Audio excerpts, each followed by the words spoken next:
Assalamualaikum warahmatullahi wabarakatuh. Good morning class, how are you today? Okay. Before we begin our lesson, pray together. Okay, now and write down your attendance list on our Telegram groups. Thank you. Today we are going to study about recontext. Ini kita akan belajar tentang recontext. Apa itu recontext? Mari kita lihat pembahasan. Recontext adalah teks yang menceritakan kembali tentang kejadian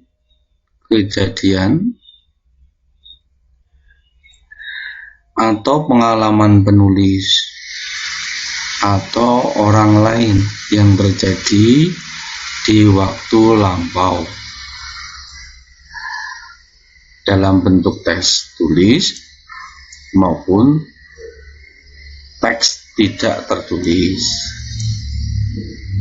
Artinya ini adalah pengalaman dari seseorang, baik diri si penulis sendiri maupun pengalaman dari orang lain yang dituangkan dalam bentuk tulisan maupun bukan tulisan. Tujuan dari teks recount. Apa tujuan dari teks recount? Tujuan orang menulis teks recount atau menyusun teks recount menceritakan kembali kejadian dari orang tersebut atau dari seseorang. Namun demikian, tujuan recount itu tergantung dari siapa yang menulisnya atau siapa yang menceritakannya. Kadang teks recount juga bertujuan untuk menghibur atau sekedar memberikan informasi tentang kejadian yang terjadi atau yang dialami. Tapi pada intinya adalah teks recount tujuannya adalah untuk menceritakan kembali kejadian yang dialami oleh si penulis atau orang lain. Teks recount terdiri atas pertama personal recount, yaitu recount yang menceritakan pengalaman pribadi. Bentuknya contohnya yaitu diary, biografi, dan tulisan-tulisan yang lain yang menceritakan tentang kejadian seseorang. Factual recount adalah recount yang berisi laporan kejadian yang benar-benar terjadi. Jadi apa yang dialami oleh si penulis, kejadian apa yang dialami oleh penulis dituangkan dalam bentuk tulisan, yaitu contohnya jurnal. Selanjutnya, text recount yang berbentuk imajinatif. Imajinatif artinya fiksi. Fiksi artinya sesuatu yang dibuat-buat atau tidak sesungguhnya terjadi. Struktur dari recount text itu yang pertama adalah orientation. Orientation berisikan satu paragraf atau lebih mungkin yang berisikan tentang informasi latar dari cerita tersebut. Who was she? Who was he? Yang terlibat dalam cerita tersebut. Siapa saja yang terlibat dalam cerita tersebut. Kapan peristiwa dari cerita tersebut. Peristiwanya terjadi di mana dan kejadian apa. Kejadian apa yang terjadi pada saat itu. What the event happened. And then selanjutnya, setelah orientasi, yang kedua adalah eventnya, kejadiannya. Jadi urutan-urutan peristiwa yang terjadi disesuaikan dengan waktunya. Ada rangkaian peristiwanya itu terjadi, diceritakan di paragraf tersebut.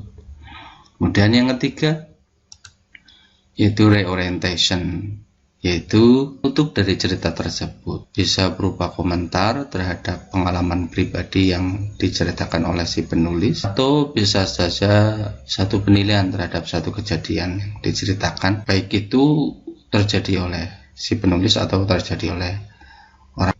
Jadi generic structure dari recount text itu terdiri atas pertama orientation yang berisikan informasi, latar cerita, siapa yang ada di dalam cerita tersebut, kapan terjadinya, dan kejadian apa. Setelahnya di mana kejadian tersebut. Terus eventnya atau kejadiannya, urutannya bagaimana, kronologinya bagaimana diceritakan di paragraf tersebut, dan yang terakhir yaitu reorientation.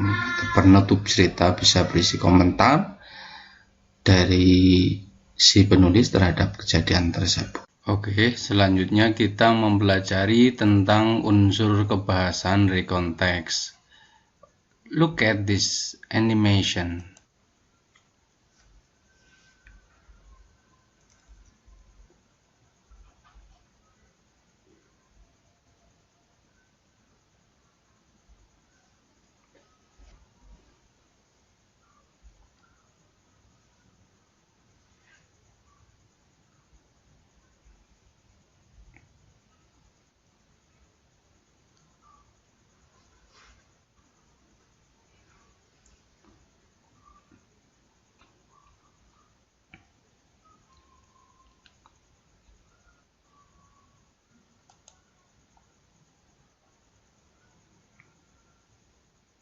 Oke, seperti yang kalian lihat, bahwasanya unsur kebahasan yang dipakai di dalam teks recount yaitu terdiri atas satu, menggunakan bentuk past tense, kedua, mengenalkan personal participant seperti I, my, group, dan seterusnya.